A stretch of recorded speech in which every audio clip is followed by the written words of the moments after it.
В эфире программа «Посредник». Сегодня будем говорить о проверках на пожарную безопасность туристических объектов, а также узнаем результаты инспекций объектов культуры. Насколько соблюдаются правила пожарной безопасности, какие нарушения выявляются, какие есть санкции за эти нарушения и насколько они эффективны. Узнаем у Амара Возба, начальника управления государственного пожарного надзора МЧС Абхазии. Здравствуйте, Амар. Здравствуйте, Белла.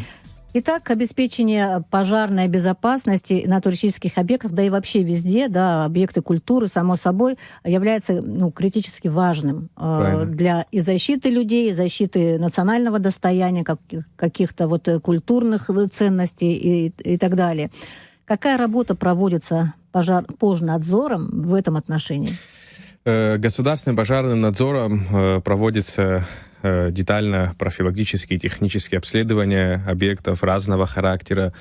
Эти объекты мы распределяем по плану работ, говоря о туристических объектах, или вы затронули тему объектов Министерства культуры.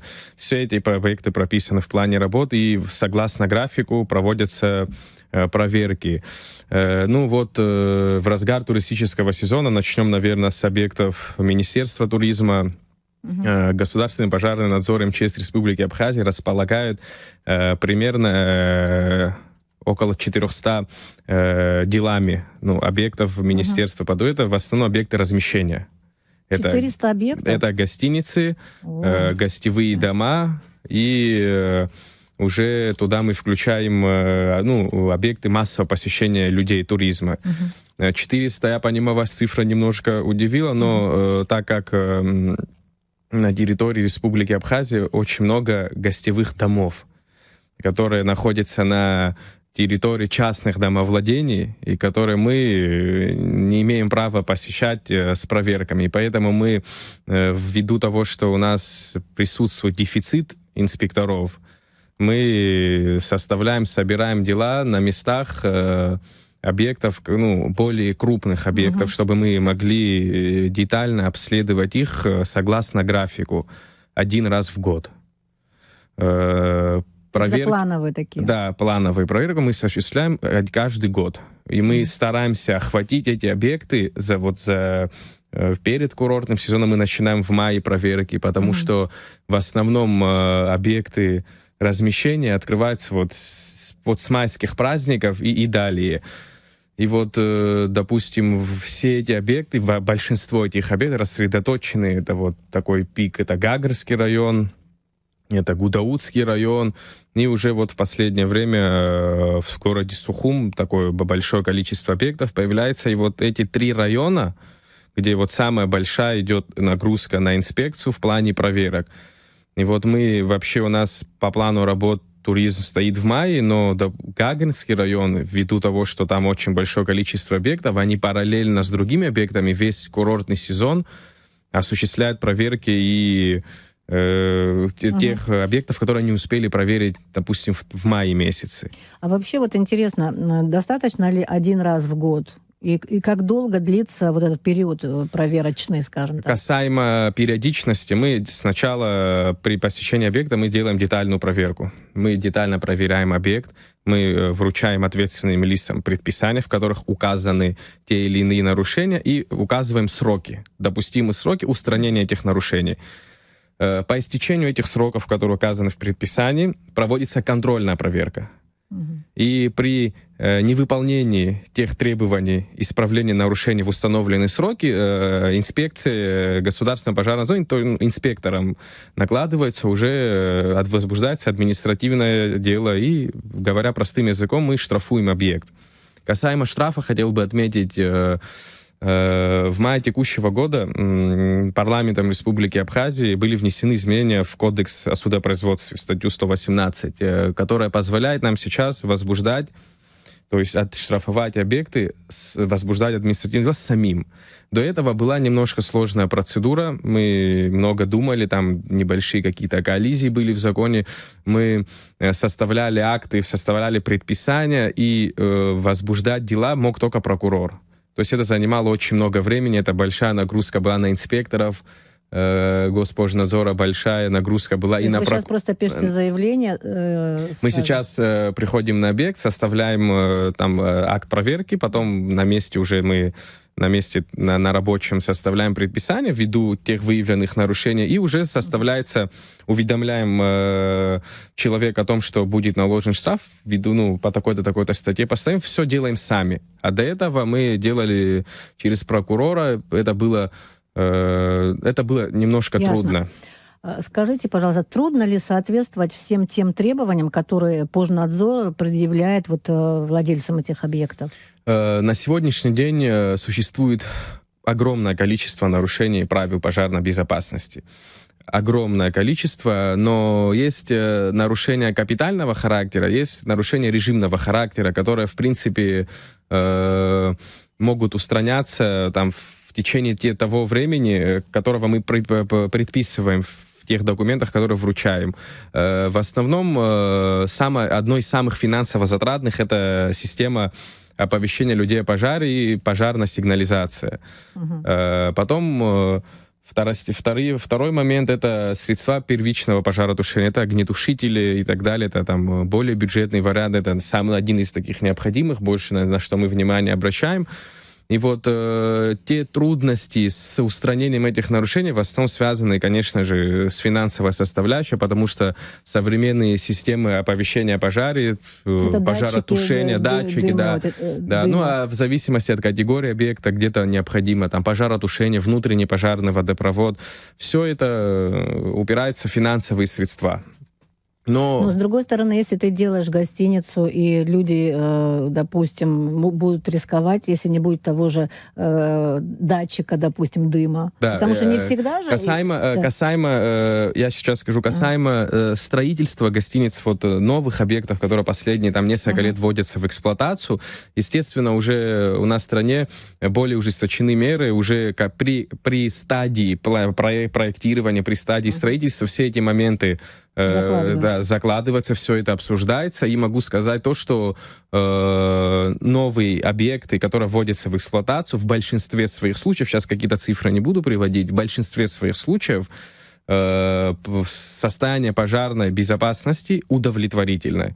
То есть там выполнены все необходимые меры для функционирования этого объекта. А какие все-таки вы фиксируете нарушения чаще всего? Практически, я же повторюсь, это нарушение режимного характера, это отсутствие пожарной сигнализации, оповещение людей о пожаре, отсутствие первичных средств пожаротушения, внутренний противопожарный водопровод. Потом у нас в последнее время, часто строение, сталкиваемся, коттеджи, деревянные дома, обработка деревянных конструкций противопожарными составами. Это те режимные нарушения, которые присутствуют на большинстве объектов на территории Республики Абхазия.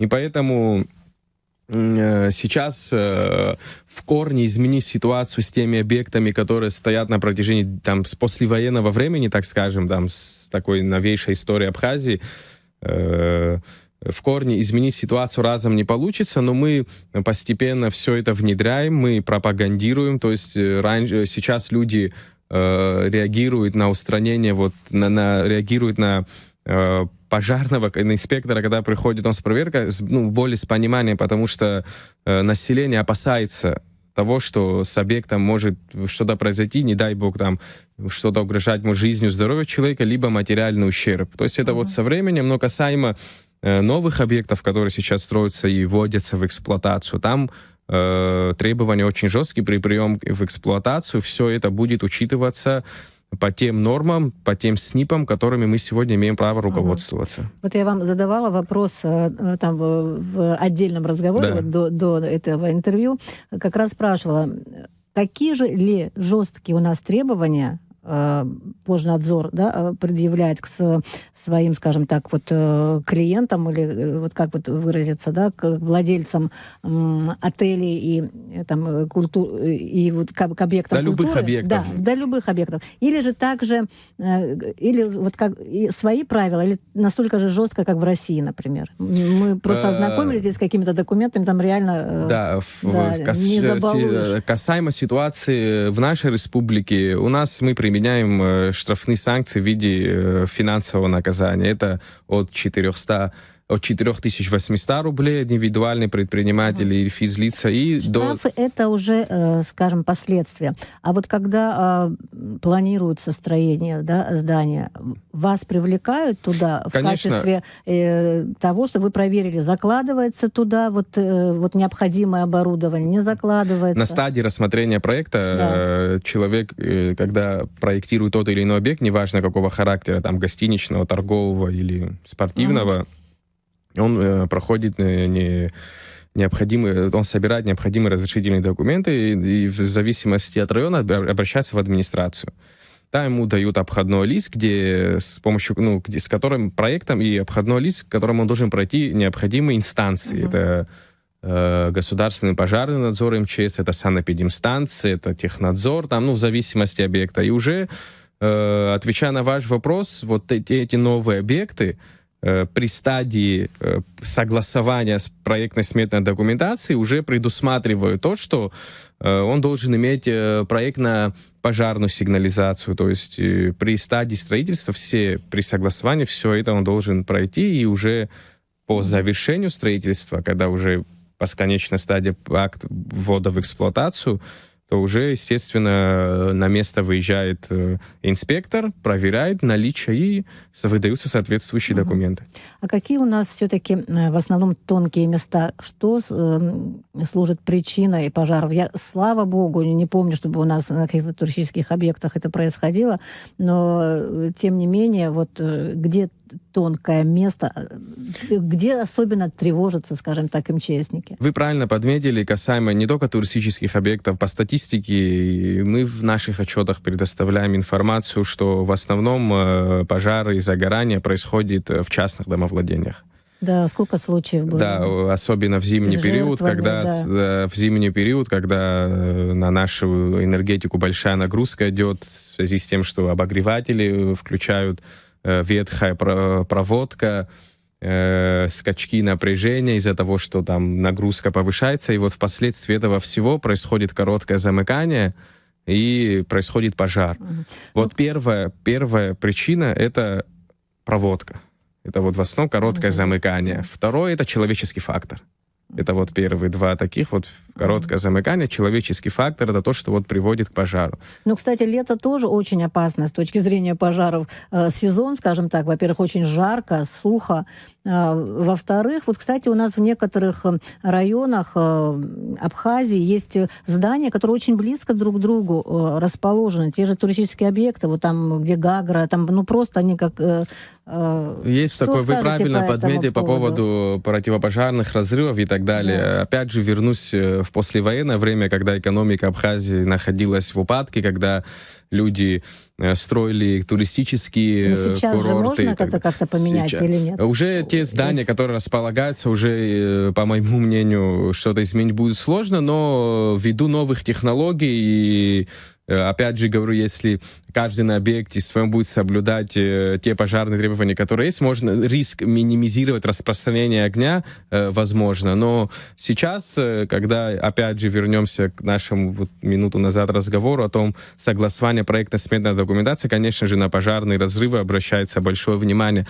Опять же, от категории объектов, там есть свои моменты в правилах пожарной безопасности, глухая стена, противопожарная стена, и такие моменты, регулируемые по расстоянию, можно компенсировать другими средствами защиты. Кстати, если говорить о объектах культуры, уже мы все прекрасно помним этот злосчастный день, 21 января 2024 года, когда произошел пожар в картинной галерее. Унесло, можно так сказать, все художественное наследие, которое накопила Абхазия. К сожалению, такой момент. Теперь послужила ли уроком эта ситуация для остальных объектов культуры, исторического наследия? Стали ли осторожнее, более тщательно подходить к этому вопросу? Очень хороший вопрос был. Все любые правила пишутся на крови. В нашем случае, касаемо вашего вопроса, эти правила были написаны тем, что мы потеряли культурное достояние, можно так сказать, и Слава богу, мы все недавно стали свидетелем момента, когда была открыта, отреставрирована новая картинная галерея с помощью Российской Федерации. Было торжественное открытие. И хочу связать это с тем, что очень большое внимание было уделено правилам пожарной безопасности. Вот как раз хотела спросить, все ли там, с вашей точки зрения, все те моменты, которые были предписаны органами государственного пожарного надзора, были выполнены в полном объеме. Далее работа будет продолжаться. Эта система пожарной сигнализации очень чувствительна, не требует должного внимания, обслуживания, так скажем, постоянного, да, потому что какое-то любое внешнее физическое воздействие, муха, насекомая, пыль может вывести из строя датчик.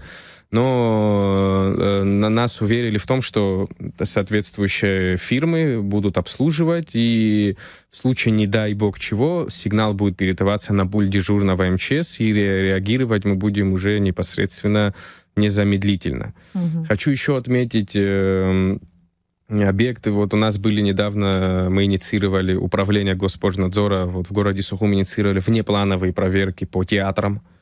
Вот, кстати, Росдрам тут отличился в положительную сторону, как всегда. Русский драматический театр. Говорилось о том, что они вот как-то рассказали о том, что очень хорошую систему противопожарной безопасности, вот с точки зрения предприняты все меры противопожарной безопасности, на которые, видимо, они были вот способны в этот момент. В мае месяце мы инициировали внеплановые проверки по объектам культуры, крупных объектов культуры, и посетили с проверкой Русский драматический театр.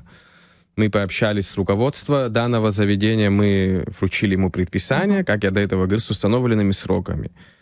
Он подошел очень серьезно, он там соответствующее письмо в министерство, гендиректор под соответствующим письмом обратился в кабинет министров, в Министерство финансов для выделения средств для обеспечения пожарной безопасности. Соответствующие средства ему были выделены в полном объеме, и специалисты, непосредственно занимающиеся в области пожарной безопасности, частные фирмы, выполнили все требования заказчика. Что касается других театров?